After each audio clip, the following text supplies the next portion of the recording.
상처 주는 엄마와 죄책감 없이 헤어지는 법 -5장. 5장. 상처 주는 엄마와 죄책감 없이 헤어지는 법. 엄마의 저주를 푸는 5가지 주문. 우리는 모두 부모의 가치관과 사고방식에 큰 영향을 받는다. 어린 시절 부모에게 세뇌당한 무의식적인 사고가 일상 속에서 우리의 생각과 행동을 대부분 결정하기 때문이다. 나쁜 엄마 밑에서 자랐다면 인생의 여러 순간에 발목을 붙잡는 부정적인 생각이 많았을 것이다. 나는 인생을 힘겹게 하는 문제의 근원인 무의식적인 사고를 엄마의 저주라고 부른다. 자기 스스로 알아차리지 못할 뿐 아니라 40, 50대가 되어서도 계속 얽매인 삶을 살게 하니 저주가 아니고 무엇이겠는가. 이렇게 엄마의 저주를 받은 많은 딸에게 주로 나타나는 무의식적인 사고를 5가지 공주 유형으로 정리해 보았다. 신데렐라 유형 마이너스 있는 그대로의 나는 너무 초라해. 백설공주 유형 마이너스 나만 행복할 수는 없어. 인어공주 유형 마이너스 나보다 다른 사람이 먼저야. 가구야 공주 유형 마이너스 아무도 믿을 수 없어. 잠자는 숲속의 공주 유형 마이너스 나 혼자서는 결정 못해. 신데렐라 유형. 신데렐라 유형의 딸들은 주로 다른 사람을 돕거나 보살피는 좋은 사람이 되고 싶어 한다. 무의식적으로 타인에게 좋은 사람으로 인정받아야만 자신의 삶이 가치가 있다고 느끼기 때문이다. 이런 딸들의 엄마는 본인이 만족할 만한 결과가 나왔을 때만 딸을 칭찬한다. 칭찬은 평가와도 같다. 그래서 엄마의 기대를 충족할 때는 괜찮지만 그렇지 않을 때는 자신을 부정하게 만든다. 엄마의 가혹한 평가 때문에 있는 그대로의 나는 너무 초라해하고 생각하는 저주에 걸리게 되는 것이다. 이런 저주는 대개 엄마를 만족시키지 못했을 때 엄마가 짓는 무서운 표정에서 시작된다. 아이를 자기 뜻대로 휘두르거나 눈에 보이는 성과를 요구하는 나쁜 엄마 밑에서 자란 아이들은 이 저주에 걸리기 쉽다. 특히 엄마가 무서운 존재라면 엄마에게 칭찬받는 일은 거의 사활이 걸린 문제다. 이 저주에 걸린 딸들은 엄마를 기분 좋게 하려고 필사적으로 노력한다. 그러다 보니 성인이 되면 엄마뿐 아니라 모든 사람에게 좋은 사람으로 보이지 않으면 가치가 사라지는 것처럼 느낀다. 이 저주에 걸리면 항상 다른 사람들의 눈치를 살피면서 행동을 조심하게 되고 자신의 진짜 모습을 드러내지 못한다. 다른 사람의 기준에서 생각하고 좋은 사람답게 행동하려다 보니 진정한 나를 잃어버린다. 나이가 들면서 삶에 대한 괴로움은 더욱 심해진다. 이 저주를 풀려면 다른 사람의 평가에 신경 쓰는 자신의 모습을 마주하고 스스로 이렇게 되뇌며 마음을 어루만져 보자. 이건 어렸을 때 엄마 마음에 들어야만 버림받지 않을 거라 믿고 필사적으로 노력했던 후유증이야.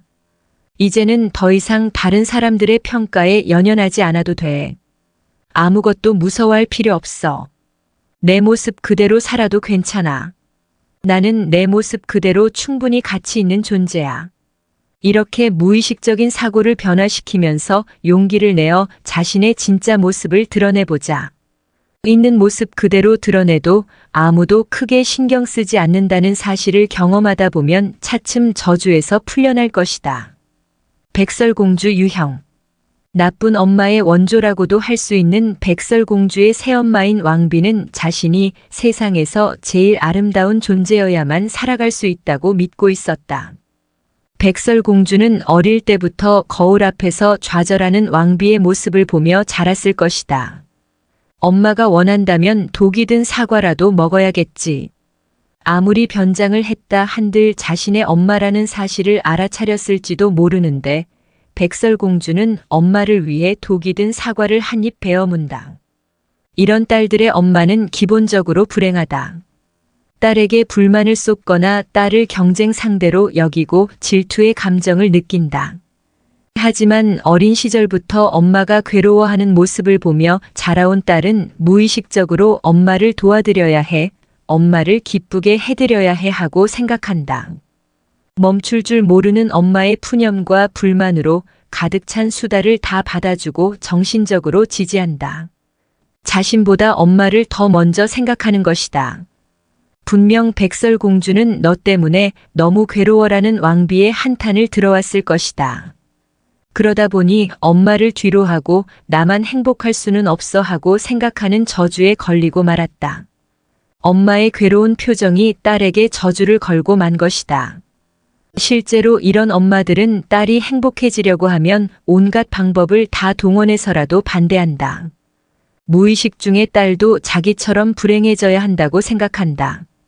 그리고 가능한 한 죽을 때까지 딸 곁에서 딸의 보살핌을 받고 싶어 한다. 엄마에게 딸은 자신을 위해 살아가는 존재인 것이다. 백설공주 이야기에서 왕비가 자신의 욕망 때문에 딸인 백설공주를 죽게 한 것도 같은 이유에서다. 이 저주에 걸리면 엄마의 바람대로 딸은 평생토록 엄마에게 헌신하며 살아가게 된다. 이 저주를 풀려면 눈앞에 행복해질 기회가 주어져도 망설이고 다가가지 못하는 자신의 모습을 마주하고 스스로 이렇게 되뇌며 마음을 어루만져 보자. 이건 어렸을 때 엄마한테 버림받지 않으려고 괴로움에 시달리는 엄마에게 열심히 헌신했던 후유증이야. 이제는 더 이상 엄마의 보살핌은 필요하지 않아. 엄마가 느끼는 괴로움은 엄마의 몫일 뿐, 나는 그저 내 인생을 살아가면 돼. 나는 행복해져도 괜찮아. 이렇게 생각을 변화시키면서 용기를 내어 행복으로 향하는 길에 한 걸음 내디뎌 보자. 엄마에게서 물리적으로 벗어나기만 해도 분명 마음이 한결 편해지고 엄마의 인생과 자신의 인생을 구분지어 생각할 수 있게 되면 차츰 저주에서 풀려날 것이다. 인어공주 유형. 어떤 상황에서든 제일 먼저 자신을 희생할 줄 아는 사람은 무의식적으로 자신보다 다른 사람의 행복이 더 중요하다고 생각하는 사람이다. 어린 시절 엄마가 갑작스럽게 화를 내거나 기분이 나빠지면 두려움에 떨고 반대로 엄마가 만족하고 기뻐하면 자신도 행복해지는 감정을 느꼈을 것이다. 이를 반복하다 보니 엄마가 기뻐할 만한 행동을 하려고 필사적으로 노력한다. 그리고 그런 행동을 하는 과정에서 무의식적으로 나보다 다른 사람이 먼저야라는 생각이 자리 잡게 된다. 언제나 주변 사람들이 우선시되고 자신은 뒤로 밀리다 보니 정작 자기 자신을 위해서는 아무것도 하지 못한다. 다른 사람을 위해서만 살기 때문에 나이가 들면 심한 피로가 쌓이면서 몸과 마음이 약해진다. 나쁜 엄마들은 항상 삶에 대한 괴로움과 스트레스에 시달리기 때문에 사소한 일로도 느닷없이 화를 내서 아이를 두려움에 떨게 한다. 특히 집안에 있으면 기분이 안 좋을 때가 많은데 간혹 기분의 편차가 아주 심한 경우도 있다. 불같이 화를 내다가도 금세 온순한 태도로 바뀌어 아이를 달래준다. 이렇게 양극성을 갖는 엄마 밑에서 자란 딸은 인어공주 유형이 되기 쉽다. 이 저주를 풀려면 다른 사람을 기쁘게 하려는 생각만 하는 자신의 모습을 마주하고 스스로 이렇게 되뇌며 마음을 어루만져 보자. 이건 어렸을 때 엄마를 기쁘게 하려고 필사적으로 노력했던 후유증이야. 엄마의 기분은 나와는 아무 상관없어.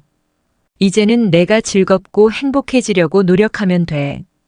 이제는 나를 가장 소중히 해도 괜찮아. 이렇게 사고를 변화시키면서 용기를 내어 자신을 위한 일을 해보자. 다른 사람에게 했던 대로 자신을 위하다 보면 차츰 저주에서 풀려날 것이다. 가구야 공주 유형.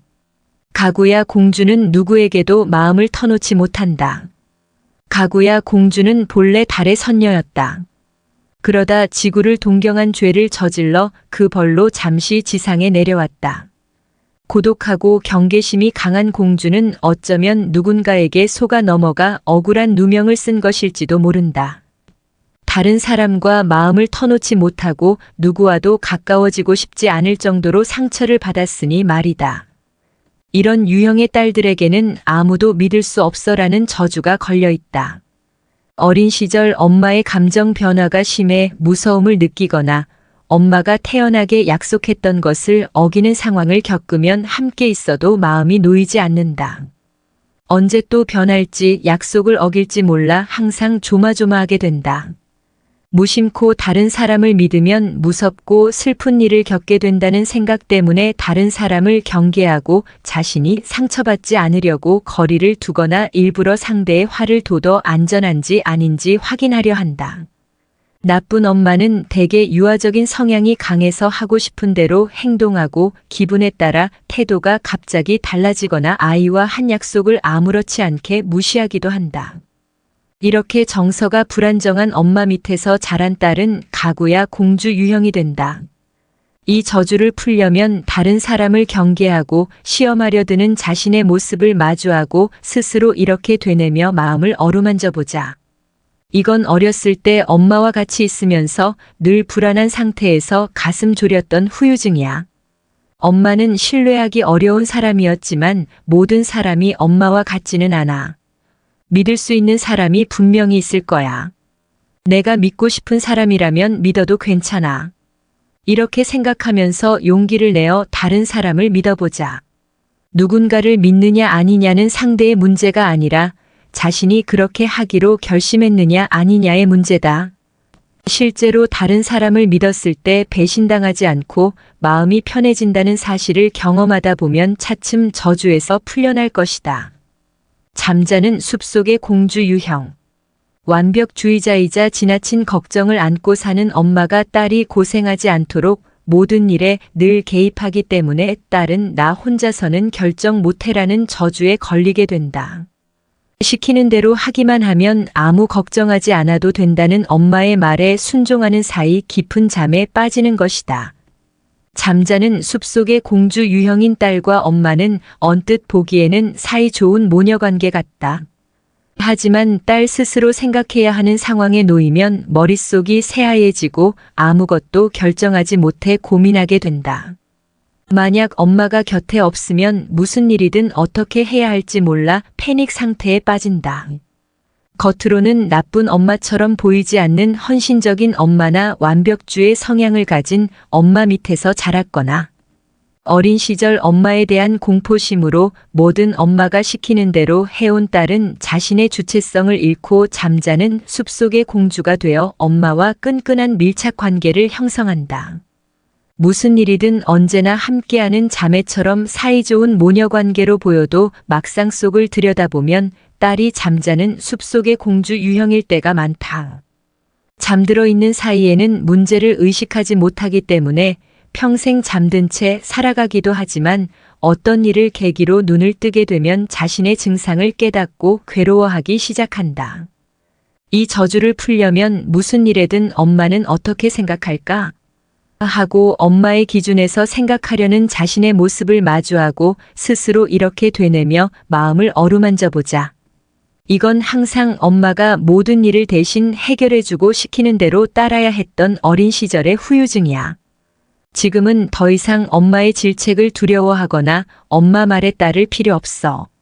내 인생의 주인이 되려면 엄마의 생각에서 벗어나 나만의 의지와 주체성을 발휘해야 해. 스스로 생각하고 행동해도 괜찮아. 이렇게 사고를 변화시키면서 용기를 내어 스스로 생각하고 실행해보자. 처음에는 걱정이 앞서겠지만 스스로 생각하고 행동해도 아무런 문제 없이 잘 해결되는 경험이 쌓이다 보면 차츰 저주에서 풀려날 것이다. 이 5가지 공주 유형 이외에도 엄마의 저주는 셀 수 없을 정도로 많다. 만일 엄마 때문에 고민을 안고 있다면 자신의 내면에 깃들어 있는 엄마의 저주가 어떤 것인지부터 먼저 깨달아야 한다. 머리로는 알고 있어도 행동을 바꾸기 어려울 때 가장 먼저 무의식적인 사고를 깨닫고 자신의 불안한 감정이 먼 과거의 감정에 지나지 않는다는 사실을 이해하면 의식적으로 행동을 변화시킬 수 있다. 하지만 머리로는 알고 있어도 행동을 바꾸기 어려울 때도 있다. 무의식적인 사고와 마치 하나로 이어져 있는 트라우마 감정이 심하게 남아있다면 아무리 머릿속으로 이해할 수 있다고 해도 행동까지는 바꾸지 못한다. 이때는 무의식적인 사고를 만든 어린 시절에 억눌린 트라우마 감정을 먼저 해소해야 한다. 상황에 따라 다르겠지만 감정과 얽힌 문제는 자칫 또 다른 문제를 만들어낼 수 있기 때문에 트라우마를 해소하려면 감정 문제를 정확히 풀어나가는 전문가의 도움을 받는 것이 좋다. 여기서는 이해하기 쉬운 예를 들어 트라우마 감정을 어떻게 해소하는지 간단히 설명하겠다. 하지만 예시 상황처럼 자연적으로 해소되는 경우를 제외하고는 자신이 직접 트라우마 문제에 접근하는 것은 그다지 권하지 않는다. 어느 40대 후반의 결혼을 망설이는 여성의 사례를 통해 살펴보자.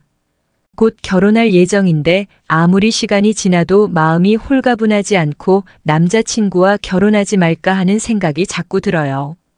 지금까지 몇 번이나 결혼 이야기가 오갈 때마다 같은 이유로 흐지부지 됐는데 이번이 마지막 기회라고 생각하거든요. 어떻게 해야 좋을지 모르겠어요. 그녀가 결혼에 선뜻 나서지 못하는 이유는 결혼하고 싶지 않다는 무의식적인 사고가 내면에 자리 잡고 있기 때문이었다. 의식적으로는 빨리 결혼하고 싶다고 생각하더라도 만약 잠재의식 속에 결혼하지 않겠다는 생각이 숨어 있다면 머릿속에 떠오르는 것과는 달리 실제로 결혼하지 않는 선택을 하게 된다. 우선 내 남자의 내면에 결혼하지 않을 거야라는 무의식적인 사고가 숨어 있을지도 모른다는 사실을 인식한다. 그러고 나서 언제 왜 그런 생각을 갖게 되었는지 원인을 살핀다. 하지만 무의식적인 사고이기 때문에 아무리 의식적으로 생각을 떠올리려 해도 답은 찾지 못한다. 만일 그 상황에서 머릿속으로 나는 왜 결혼이 하기 싫은 걸까?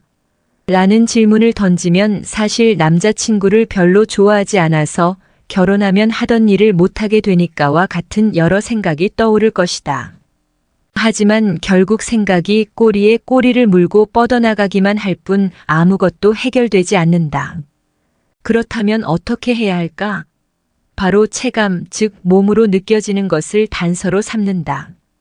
이를테면 곧 남자친구와 결혼한다고 생각할 때 마음이 착잡해진다면 그 착잡함을 느끼는 순간의 감각에 초점을 맞추는 것이다.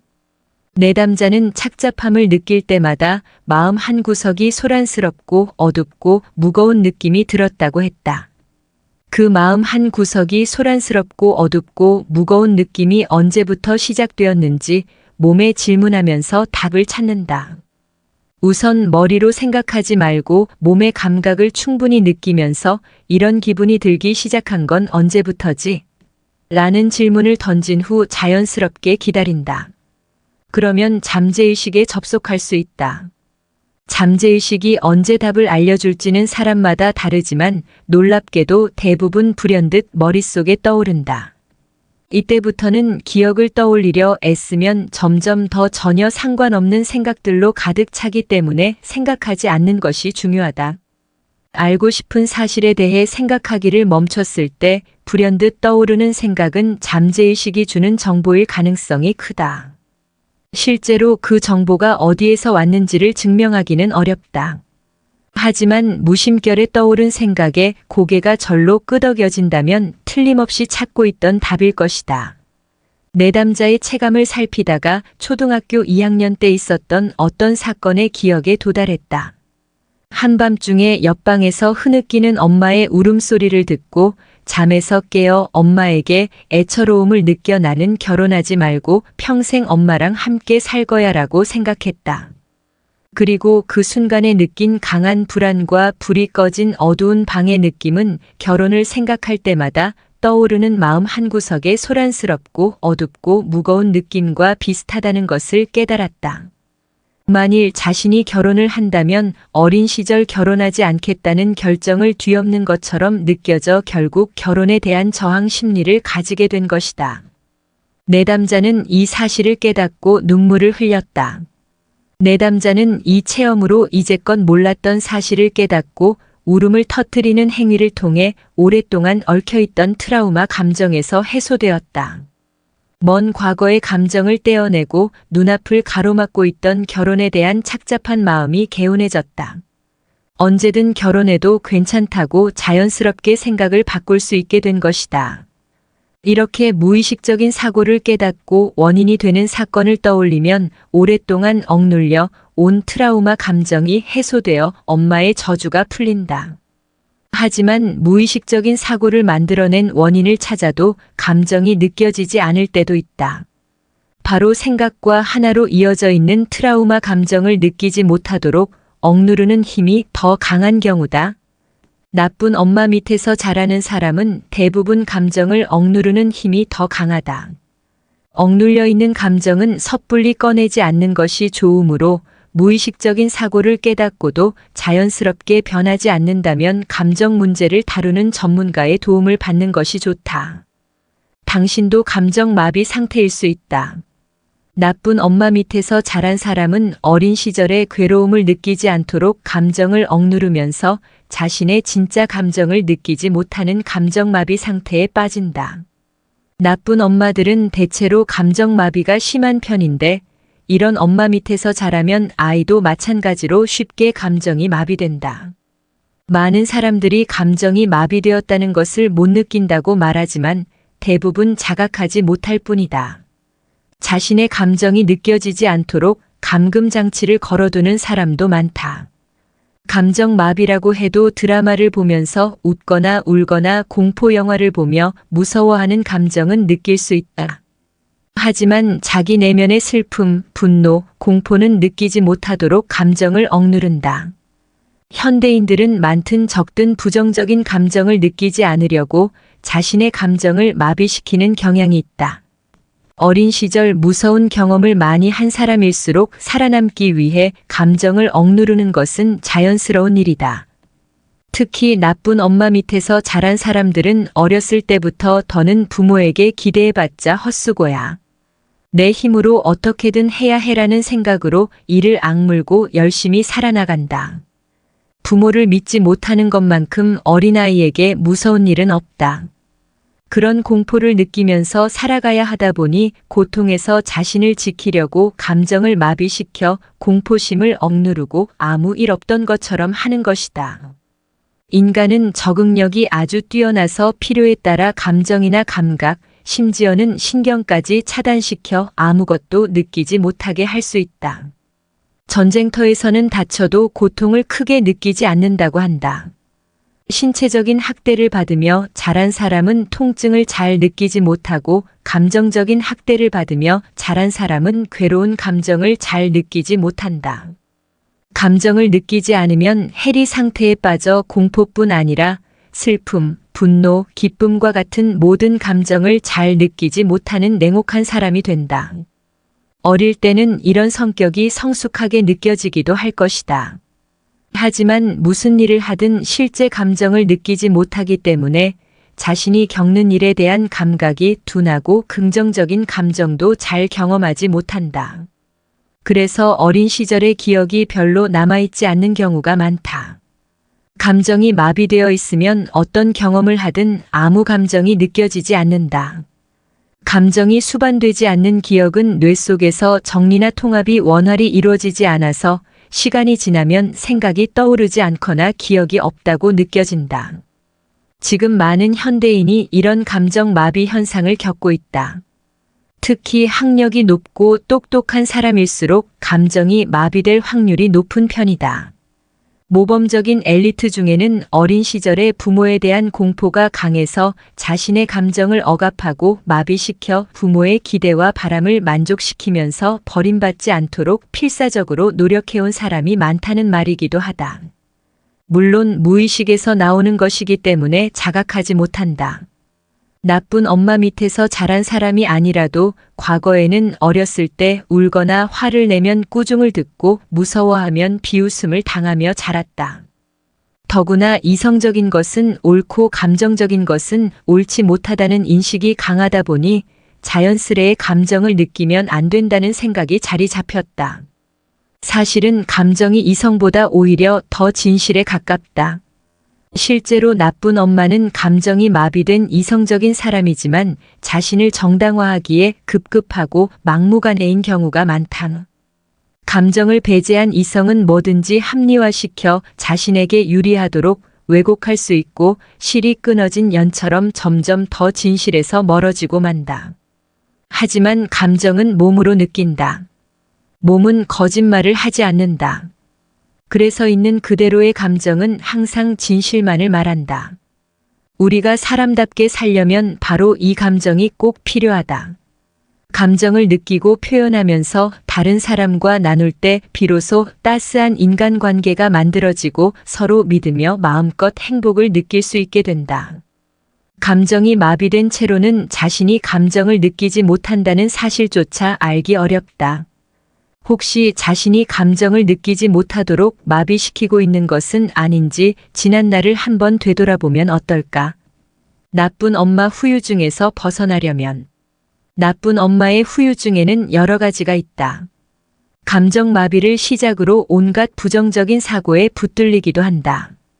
그리고 또 한 가지 일상적으로 일어나는 사소한 현상인 트라우마 반응이 있다.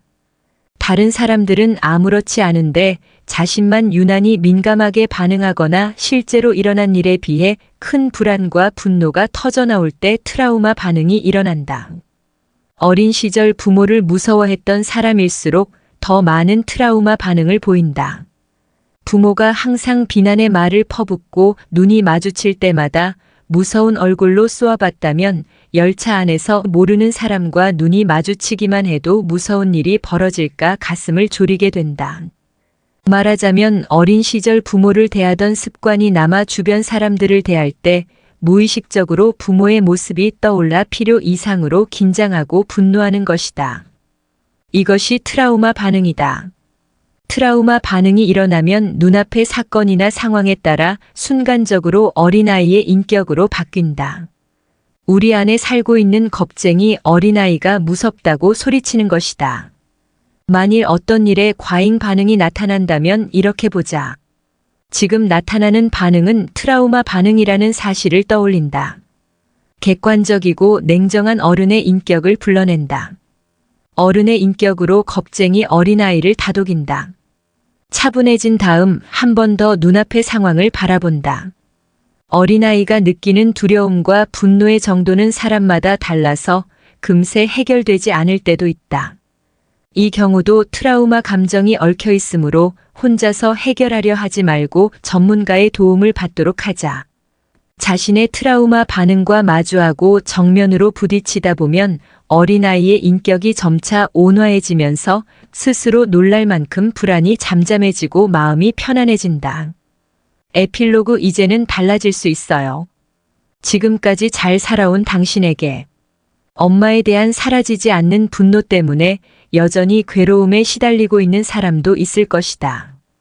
힘겹게 광활한 길 위에 섰지만 아직도 감정의 실타래가 많이 남아있거나 앞으로 펼쳐질 일을 알고 싶은 독자를 위해 마지막으로 메시지를 전하려 한다. 엄마를 변화시키고 싶나요? 엄마가 상담받으러 직접 오면 좋겠어요. 상담실을 찾는 딸들이 자주 하는 말이다. 엄마가 스스로 원해서 온다면 바람직하다. 하지만 카운슬링은 기본적으로 어린아이를 제외하고는 본인이 스스로 카운슬러를 찾고 마음의 결단을 내리지 않는다면 아무런 효과가 없다. 카운슬링은 산을 쉽게 오르도록 보조하는 등산 스틱처럼 일종의 수단일 뿐이다. 스스로 변하고 싶다는 의지가 있어야만 효과를 볼 수 있다. 또 마법이 아니기 때문에 결코 다른 사람을 변화시키지는 못한다. 나를 변화시킬 수 있는 것은 오로지 다 자신뿐이다. 스스로 변하고 싶은 마음도 없고 도움을 얻을 생각조차 없다면 아무런 의미가 없다. 만약 엄마를 변화시키고 싶다면 엄마도 스스로 변하기를 원하는지 생각해 보기를 바란다.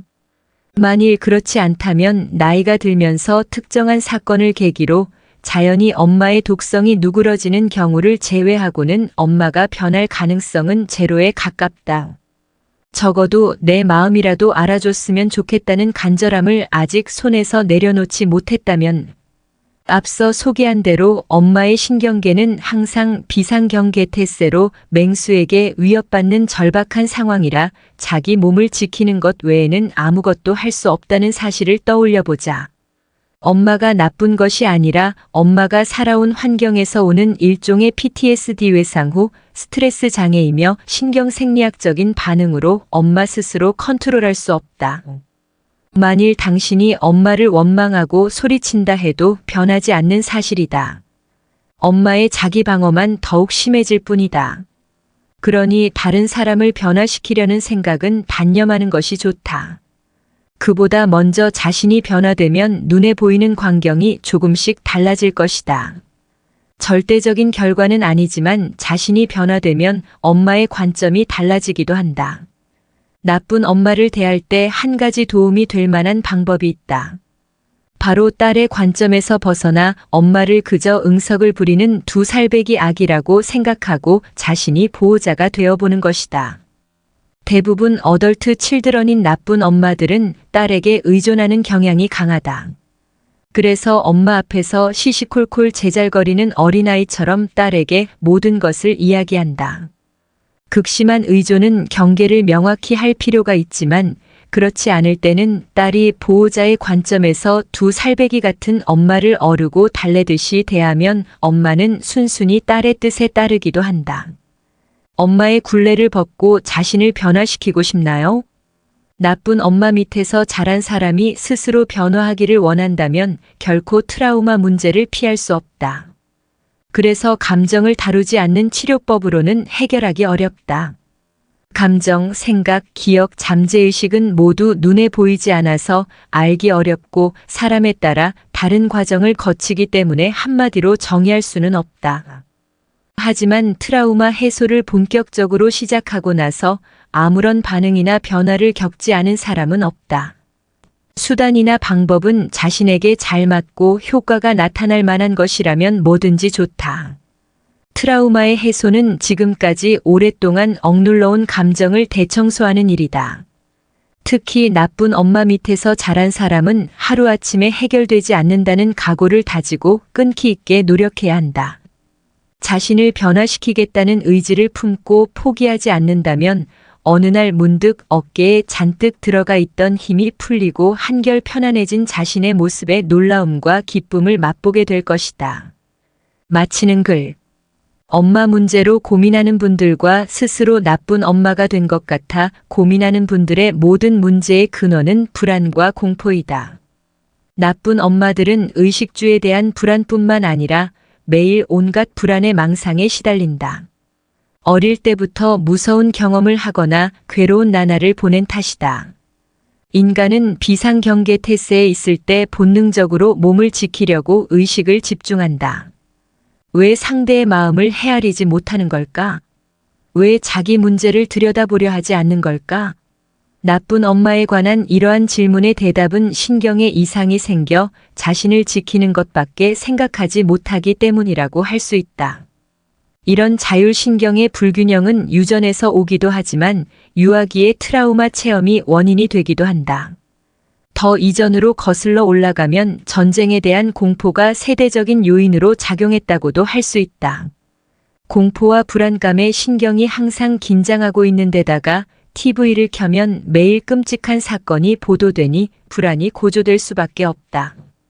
무엇보다 경제 시스템 자체가 사람들의 불안을 부추겨서 소비를 유도하도록 만들어져 있기 때문에 우리의 불안은 가라앉을 새가 없다. 헨젤과 그레텔이나 백설공주처럼 예로부터 전해오는 이야기 속에는 계속해서 나쁜 엄마가 등장한다.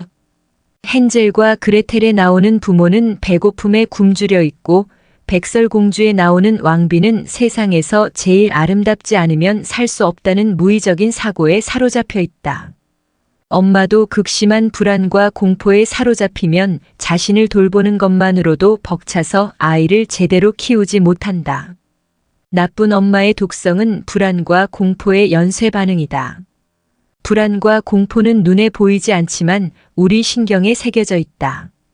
사소한 일에도 과잉 반응을 보이거나 중요한 순간에 몸이 얼어붙는 등 뜻하지 않게 말과 행동이 앞서다 보니 부모로서 적절한 대응을 하기 어렵다. 앞에서 말했듯 스스로 원해서 나쁜 엄마가 된 사람은 아무도 없다. 어쩌다 보니 그렇게 되었을 뿐이다. 엄마를 탓하기만 할 수는 없는 것이다. 자녀를 올바르게 키우기 위해서는 무엇보다 안심과 신뢰가 필요하다. 과거처럼 공통체 안에서 육아를 함께하기는 어렵지만 불안을 줄이고 안심과 신뢰를 바탕으로 하는 인간관계를 늘릴 수 있도록 우리 모두 창의성을 발휘하고 시행착오를 겪어야 한다.